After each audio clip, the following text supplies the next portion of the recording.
Is that Angelis is struggling a little bit to protect that lead, and we may be in for a close run-in for second place by the end of the race. Lap 48, and the gap now, this is the only real excitement in the race, is down to 4.4 seconds between Elio De Angelis in second place on his 48th lap and Keke Rosberg in third position.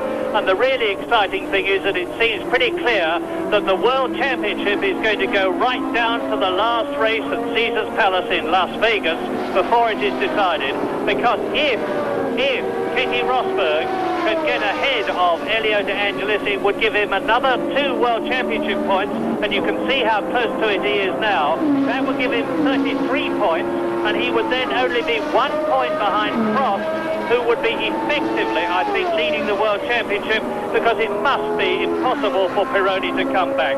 Now, Tombay is up into 6th position behind this lot, and on lap 48, the race order is Alain Prost leading by 30 seconds. Elio De Angelis less than 4 seconds almost now, ahead of Keke Rosberg, who is third. Jacques Lafitte is 4th. Niki Lauda is in 5th position. Patrick Tombay is 6th ahead of Baldi, 7th. Serra is 8th. And John Watson is out of the race now, so there are only 8 runners on lap 49 in this 53-lap race. Here is the battle for second place, and that is Prost's car. The Renault is in flames. The race leader is out. Alain Prost, it's happened yet again. First of all, Arnoux out, now Prost out, and we're going to have Elio De Angelis or Keke Rosberg winning the Austrian Grand Prix. What incredible drama. Well, there we go, and that looked like blown turbochargers. Alain Prost very disappointed, very angry with the car, and I have to say that I think it might be quite coincidental. On the other hand, it might be well relevant that what I was saying just a little while ago about Renault not trusting their drivers to give them a boost knob, which, as well as being good for reliability in the race, is also good to be able to turn it up just to pass somebody, to get a little bit of extra power when needed. If you don't trust your driver, you ask for trouble, and I have to say that if he turned his boost down by the equivalent of, say, 50 horsepower, and there is Tombay going through past Lauda into now third place.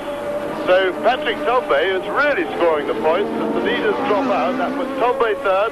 Lauda briefly went into third with Prost's demise, now sharply pushed back down to fourth. And of course, Rosberg is now catching De Angelis, and they're racing for the lead. But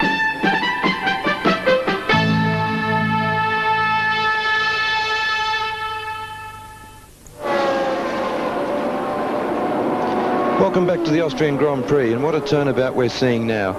It looks like we're going to see the first win for a Lotus since the 1978 season.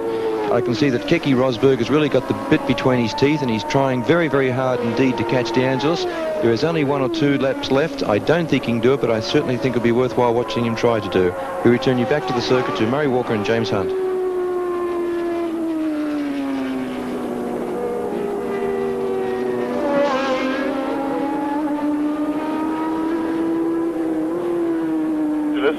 I was watching him through the corners. He's driving very smoothly and very well, and at the moment he looks to be handling things extremely well, because it's a moment of great pressure in sight of the checkered flag of your first Grand Prix, with the most unfortunate sight of somebody breathing down your neck right behind in your mirrors.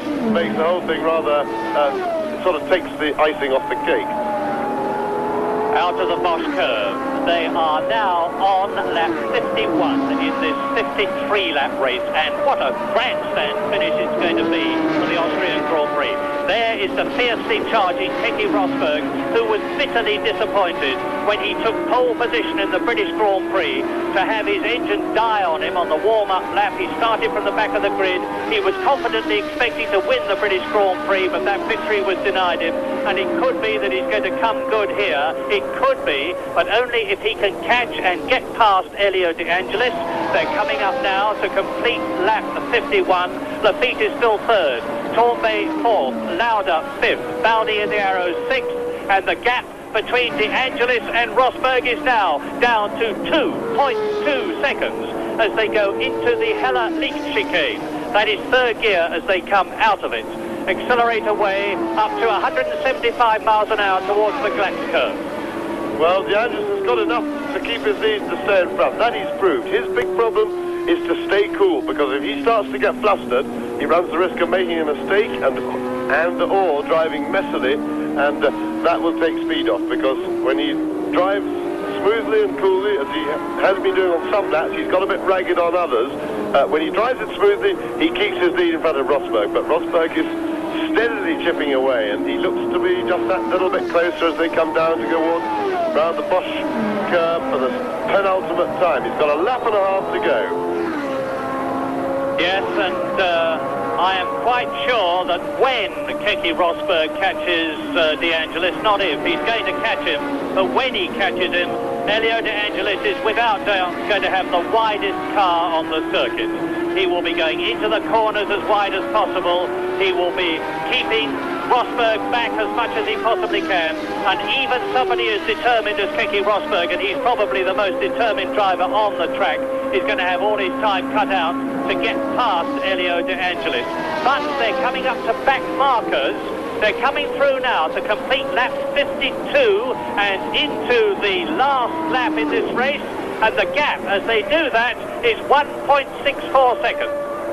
Yes, well, I don't think if De Angelis keeps cool, he's not going to have to get wide, because he's got enough lead to keep it, to just keep the gap going. But Rosberg is really charging, but De Angelis has got just about enough air to keep that gap for the rest of the lap. But what an exciting finish of the Grand Prix.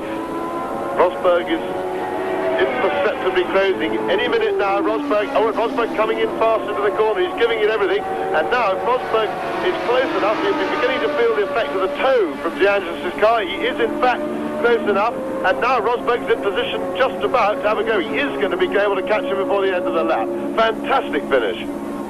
Well, let's see. Rosberg right with De Angelis now. One of these two is going to win the Austrian Grand Prix. They go into the Bosch curve for the last time. I can tell you that the whole Lotus team and the whole Williams team are crowding the pit rails. It's going to be one of the closest Grand Prix finishes for a long, long time. Into the Texaco bends, 140 miles an hour. On the left, De Angelis leading, on the right, Rosberg second. Well, Rosberg's only chance is a do-or-die manoeuvre into the last corner, and he's coming out quicker through there. He's getting the toe.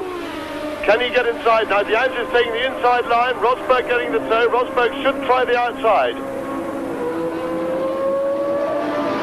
Oh, it's fantastic stuff. De Angelis kept him well blocked. That's very excusable on the last lap, but Rosberg's coming at him. He's going to finish side by side, and De Angelis has just held it.